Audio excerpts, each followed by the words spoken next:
Greetings.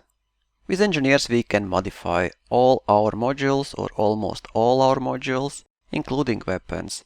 We can increase a lot of different stats and make most weapons much more powerful, but also we have special abilities for weapons.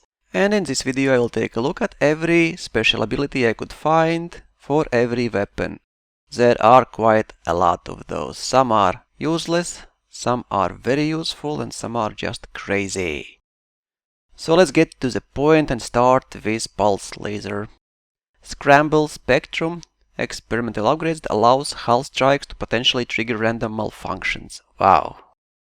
This should be fun, especially if you have full load of Scramble Spectrum overcharged Pulse Lasers. Oh my god, this is crazy. Phasing Sequence. A small amount of damage is able to bleed through shields and attack the target's hull directly. Basically, small part of damage will be transferred to hull directly and you will deal hull damage while shields are online. It's also crazy. Emissive Munition. So if you hit silent running ship, your sensors will resolve it. It's good against silent run ships. But you also will generate more heat. Thermal Shock. Strikes to shields and hull impart additional heat into the target. There now is a cap, so you will not be able to overheat enemy to crazy degrees, but up to 200–300% I think you can do that. It might be useful. Concordant Sequence. This ability causes weapon strikes to temporarily enhance the regeneration rate of a wingman shield. Good for wings. Beam Laser. Concordant Sequence. Same as Pulse Laser. Thermal Shock. Impart additional heat into the target. Also same as Pulse Laser. Thermal Conduit. Experimental upgrades that increase damage output based on heat level of the firing ship. Why it does not tell us if colder ship means higher damage or colder ship means less damage. Thermal Vent. Increases heat dissipation when successfully striking a target at the cost of increased heat generation when missing. If you can hit your enemies much more than you miss, this is a way to vent some heat, if you need of course that. Regeneration Sequence, same as Concordant Sequence, it will help to regenerate your wingman's shield. Let's move to Burst Lasers. Phasing Sequence. Small amount damage is able to bleed through shields and attack the target's hull directly. We saw that already. Inertial Impact. Experimental upgrade that increases damage and converts half of it to kinetic at the cost of introducing aiming jitter. So if multi-cannons can convert part of kinetic damage into thermal, burst lasers can do exactly opposite. Pretty cool.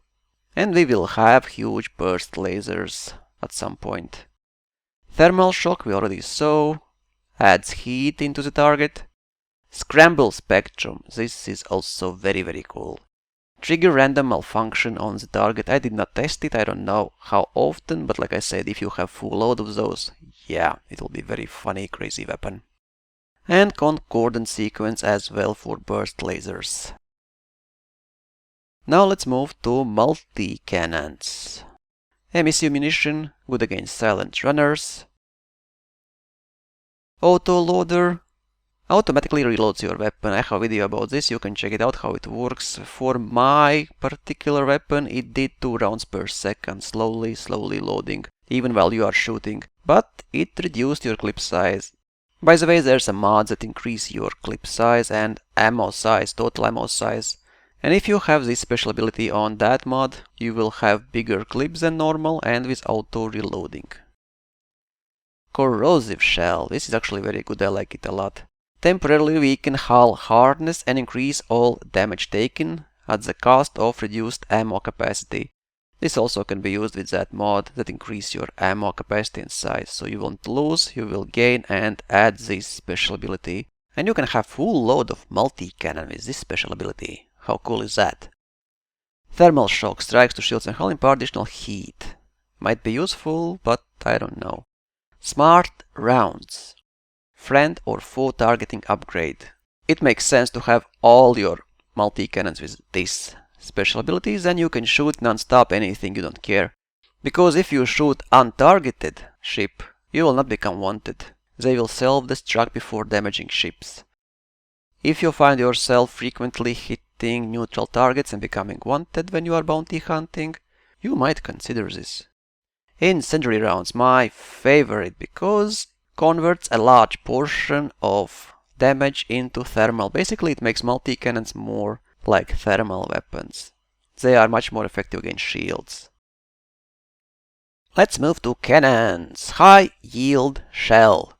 It's pretty cool ability. It converts a portion of damage to explosive, capable of hitting multiple internal modules if the attack breaches a hull, at the cost of reduced fire rate. Thermal cascade. Experimental munitions that interact with shields upon detonation, generating significant heat on target. Well, again, it might be useful, but I find previous to be much more interesting.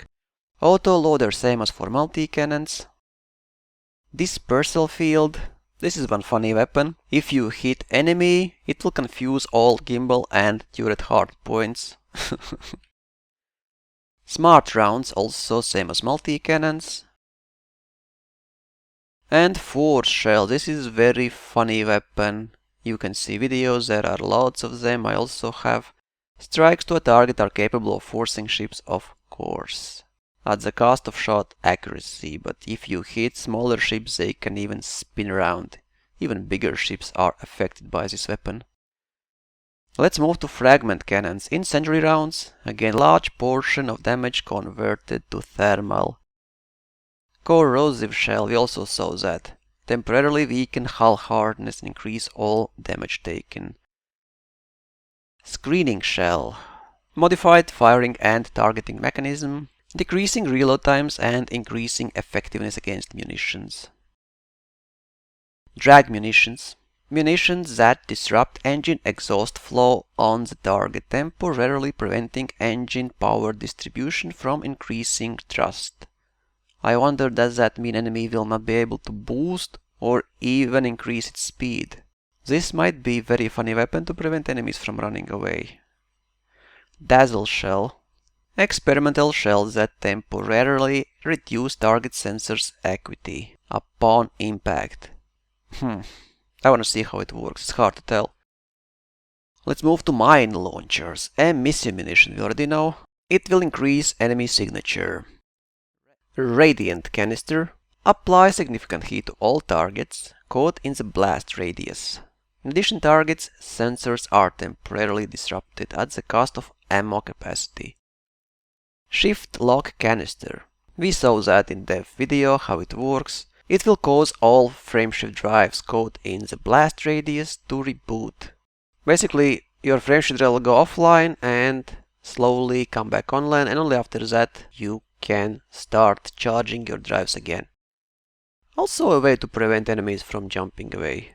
Just good luck getting in front of enemy, releasing mines and hoping he will hit any. Ion disruption. Experimental munition capable of disrupting a target's drives, causing them to reboot. This is actually very funny.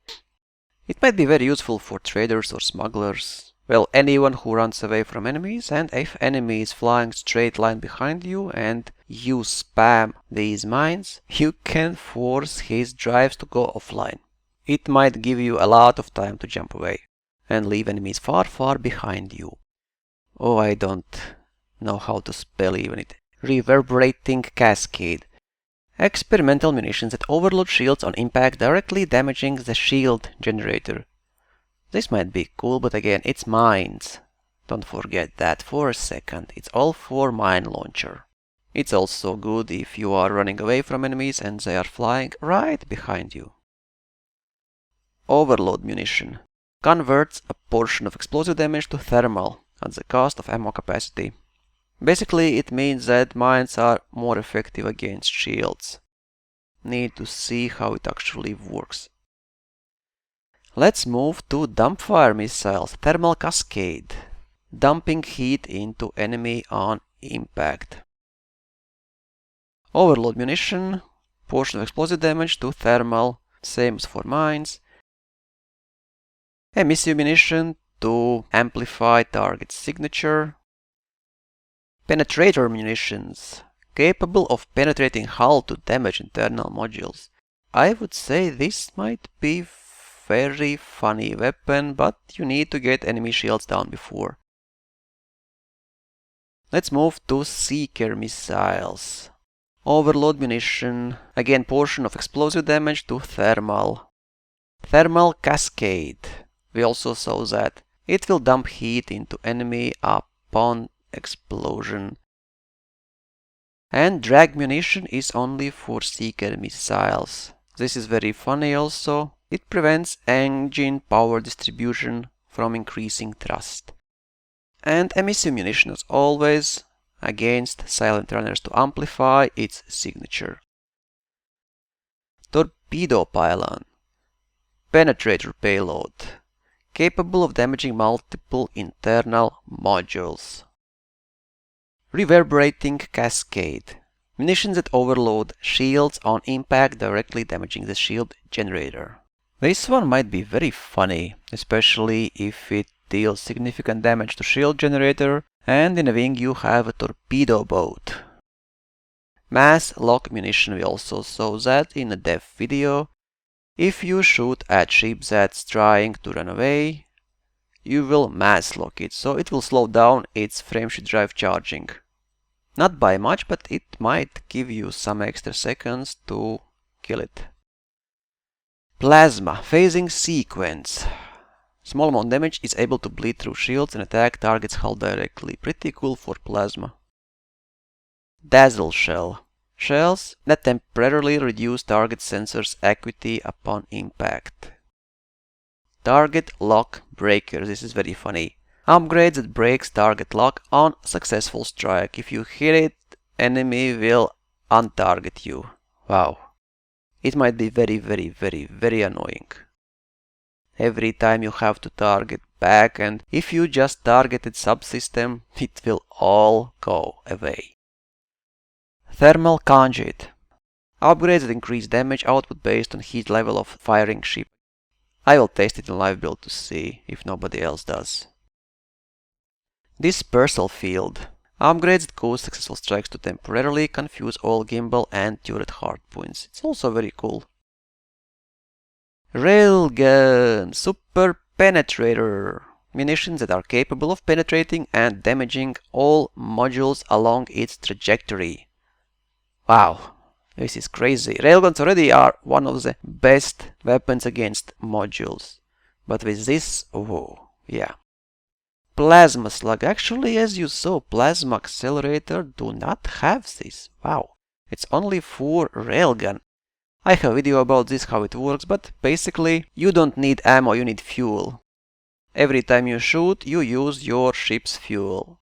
So you can have full load of internal compartments with fuel tanks, and you can shoot a lot. And then if you run out of ammo, just go to nearest star and scoop. Unlimited ammo for your railguns. Feedback cascade. Rail slug energy charging mechanism designed to interfere with shield cell operation. Strikes to target deploying a shield cell will damage the shield cell bank and reduce shield restoration. So it's no more breaking target shields. It will damage shield cell bank and reduce shield restoration. I would say it should stop shield restoration, but well, there are still lots of tweaks to be done. So this is what you can expect.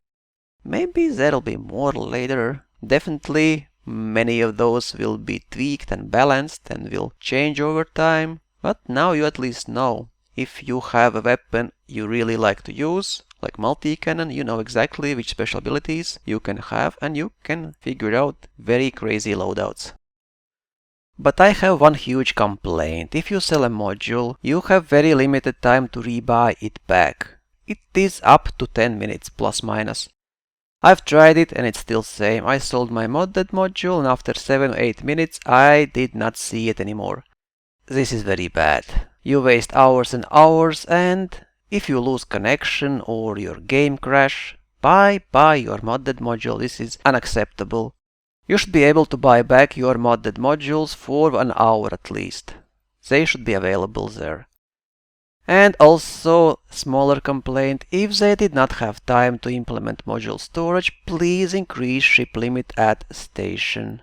Make it 50 ships and it will be fine. Fly safe, commanders.